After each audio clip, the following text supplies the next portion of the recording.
लेकिन बड़े दुख की बात है कि 3-4 बेहुदी बातें हो रही हैं कि इसको पॉलिटिकल रंग दिया जा रहा है कि ये बीजेपी है, ये कांग्रेस है, ये है।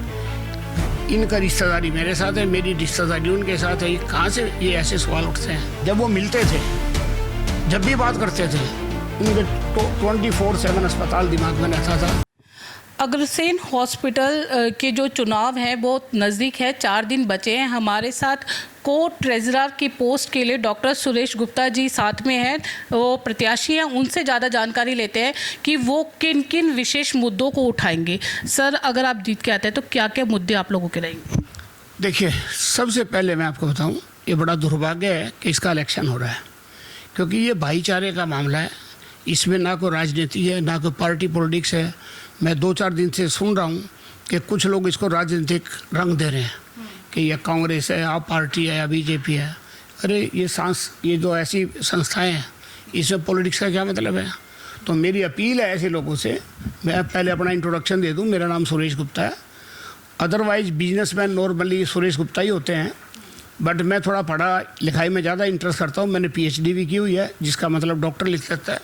उसके अलावा मैं professor at practice with so many universities, जिसमें मेरे पास प्रोफेसर का जब तक मैं जिंदा वो किताब है, और मैं बच्चों को पढ़ाने भी जाता हूँ beside my business and other activities. अब जो आपने सवाल पूछा, देखिए, जो ये सामाजिक संस्थाएं होती हैं, ये बड़े सद्भावपूर्ण वातावरण से बताई जाती है। दयाल चंद जी एक बड़े सीनियर मेंबर हैं, उन्होंने बताया कि इसका उत्थान कैसे हुआ।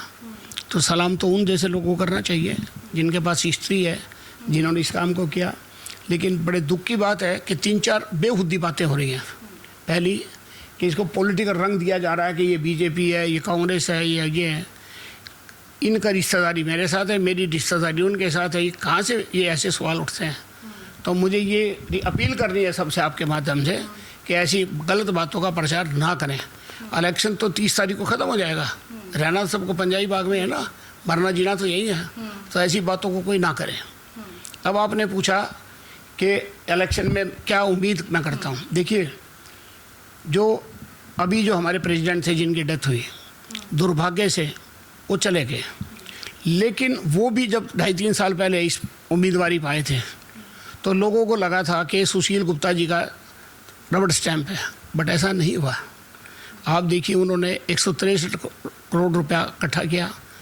अब आप ये जानने की कोशिश करिए कि पैसा कभी भी संस्था को कोई नहीं देता। पैसा मिलता आदमी कौन गया मांगने के लिए। तो वो सुभाष जी की काबिलियत थी, उनके परिवार की काबिलियत थी, उनकी ईमानदारी थी। मैं कभी सुभाष जी के पास नहीं गया किसी काम से, लेकिन जब वो मिलते थे, जब भी बात करते थे, उनके 24/7 अस्पताल दिमाग में रहता था। कैंसर हॉस्पिटल रहता था, जो यूनिवर्सिटी बन रही है बहादुरगढ़ में, मेडिकल कॉलेज बन रहा, वो रहता था। अब देखिए, प्रॉब्लम क्या है, कुछ ऐसी संस्थाएं बन जाती है जहाँ लोग कब्जा करके बैठ जाते हैं।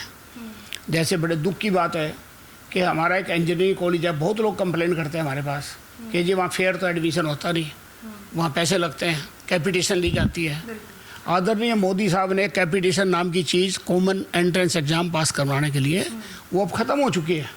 बट फिर भी क्या है कि कहीं ना कहीं जो स्मार्ट लोग होते हैं, कोई पूछ नहीं निकाल लेते हैं कि मैनेजमेंट कोटा है, फलां कोटा है। तो मैं ऐसा समझता हूँ कि यहाँ ये काम नहीं होना चाहिए। और ये मैं श्योर कर सकता हूँ, जो कार्यशैली मैंने देखी है सुभाष जी की, या जो ये टीम काम कर रही है, यदि if they are voted for power again, तो कुछ अगले 3 साल में ऐसे काम होंगे मैडम इस अस्पताल में जो लोग याद रखेंगे। जैसे कैंसर की आप देखो कितनी बड़ी बिल्डिंग बन रही है। Cancer is a major killer, silent killer nowadays. Similarly आज आप अग्रसेन अस्पताल की भी क्वालिटी देखेंगे ट्रीटमेंट की, वो बदल चुकी है। ऐसे ही द्वारका है, ऐसे ही मैं बहादुरगढ़ तो देखो गया नहीं, बट जो मैं फ़ोटो देखता हूँ, सुनता रहता हूँ, दैट इज़ मार्वलेस। मैं अपील करूँगा सब ट्रस्टी भाइयों से कि आप अपनी सूझबूझ से वोट दें।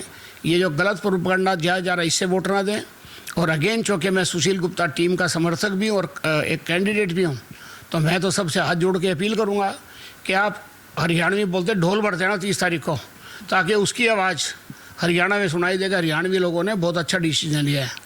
तो मेरा तो अपील दोबारा से सब लोगों को ये होगा कि सुशील गुप्ता जी और मीना जी की टीम, जिसका चुनाव चिन्ह है रुपए का पुराना सिक्का, वहाँ से मिलता तो है नहीं वो आजकल, और ईंट, जो महाराज अग्रसेन साहब ने बोला था, मैंने पढ़ा नहीं ज़्यादा, लेकिन उस पर स्टैम्प करें और इस टीम को भारी बहुमत से जिताएं।